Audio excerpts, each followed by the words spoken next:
करनाल के कलाकार राजेंद्र वाधवा अपनी अद्भुत सूक्ष्म कला से सभी को हैरान कर रहे हैं। उन्होंने इतनी छोटी पतंग बनाई है कि सुई की मोरी से निकल जाए और एक माचिस की डिब्बी में 1000 पतंगे समा सकती हैं। इतना ही नहीं, उन्होंने 8 mm का चरखा, चावल के दानों पर टीम इंडिया के खिलाड़ियों के नाम, बंद बोतल में ताजमहल और चारपाई नाखून से छोटी हनुमान चालीसा, रामायण और शिव चालीसा जैसी अनोखी कृतियाँ बनाई है।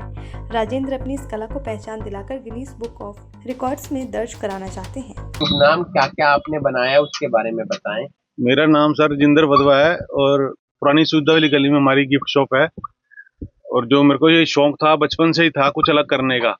और जैसे मैं किसी शॉप पे बैठता था, पहले नौकरी करता था मैं तो अखबार वगैरह पढ़ता था, तो अखबार में अजीब से लिखा आता था कुछ अलग अलग करना किसी ने, तो मेरे को भी होता था कि मैं भी कर सकता हूँ अगर वो कर सकते हैं तो। फिर मैंने कोशिश करनी शुरू करी, बोतलों में आइटम बनानी शुरू करी। तो पहली बोतल जो थी टूट गई थी, तो उसके बाद फिर दोबारा कोशिश करी, फिर उससे बेटर धीरे धीरे। मेहनत टाइम जरूर लगता है मगर आइटम बनती जरूर है वो। आपने क्या क्या बोतल में बनाया? बोतल के अंदर मैंने चारपाई बना रखी है, ताजमहल बना रखा है, हिंदू मुस्लिम सिख ईसाई बना रखा है, अर्जुन रथ बना रखा है, चरखा बना रखा है महात्मा गांधी के साथ। और कुछ प्रोडक्ट तो मेरे जो है संग्रहालय वगैरह में भी लगे हुए हैं, जहाँ पे सालों साल पड़े रहेंगे वो। पतंग के बारे में बताएं। एक आज मैंने जो लेटेस्ट बनाई है वो छोटी पतंग बनाई है। जो छोटी पतंग इतनी छोटी है कि सुई के सुराग में से आर पार हो जाती है और सिर के बाल के साथ उसके कन्ने डले हुए हैं। अगर उसको एक छोटी माचिस की डब्बी में डाल दे तो हजारों पतंगे आ जाती हैं। उसको हम गिनीज बुक के रिकॉर्ड में भी डालेंगे। तो चरखा भी बनाया कोई? हाँ, एक छोटा चरखा बनाया हुआ है जो 8 mm का है, कलरफुल है। और छोटा सूक्ष्म लेखन भी मैं लिखता हूँ। चावल के दानों पे भी नाम लिखे हुए हैं पूरी क्रिकेट टीम के।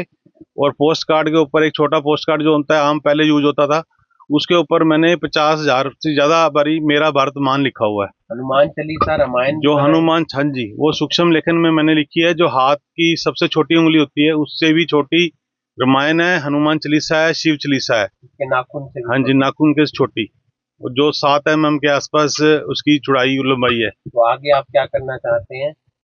बस मैं तो यही चाहता हूँ इसका कोई रिकॉर्ड में शामिल हो जाए और रिकॉर्ड में डालूंगा अभी वैसा ही इसको मैं। पहले तो मैं थोड़ा सा बिजी हो गया था कहीं पे, अब फ्री हो गया हूँ थोड़ा सा। शुरू से ही आपको ऐसा शौक है? हाँ, शुरू से ही मेरे को शौक है जी ऐसा। बताएं इस पतंग के बारे में, बताएं किस लिए तैयार की? पतंग तो मैं इसलिए किया ही, उड़ाने का शौक तो शुरू से ही था। तो अब ये था कि सबसे कुछ हटके करें। अब इसका इतनी छोटी बनाई है कि रिकॉर्ड में डालेंगे, अगर गिनीज बुक रिकॉर्ड में जाती है तो रिकॉर्ड के लिए कोशिश करेंगे इसके लिए। आपका शुभ नाम? राजेंद्र वाधवा। हनुमान चालीसा को बनाने में कितना समय लगा? ये हर चीज को बनाने में ना अलग अलग टाइम लगता है। जैसे पतंग छोटी आइटम है, इसको 2 से 3 दिन लगे थे। 1-2 बारी बनाई थी, खराब हो गई थी, फिर दोबारा कोशिश करनी पड़ती है। तो 2 से 3 दिन में लगी हुई है। और जो हनुमान चालीसा वगैरह है उसको बिल्कुल एक एक लाइन को प्रॉपर लिखना और बार बार पेंसिल वगैरह को रब करना पड़ता है, जिससे टाइम लगता है। और आंखें भी थक जाती हैं। हर 15 मिनट बाद दोबारा आंखें फ्रेश करके, आधे घंटे बाद, 2 घंटे बाद फिर दोबारा से लिखना पड़ता है, उसके लिए टाइम लगता है। तो हनुमान चालीसा को कितना समय लगा था? हनुमान चालीसा को 20 दिन लगे थे। और कोई रिकॉर्ड आपके नाम पहले दर्ज है कहीं पर? नहीं, रिकॉर्ड नहीं, मैंने भेजा भी नहीं। मैं ऐसे बोलूं, रिकॉर्ड मैंने कहीं करवाया नहीं है। नेशनल अवार्ड के लिए गया था चंडीगढ़, तो वहाँ पे उस टाइम इतना सिस्टम नहीं था कि हम जाके पूरा उसको प्रॉपर दिखा पाए।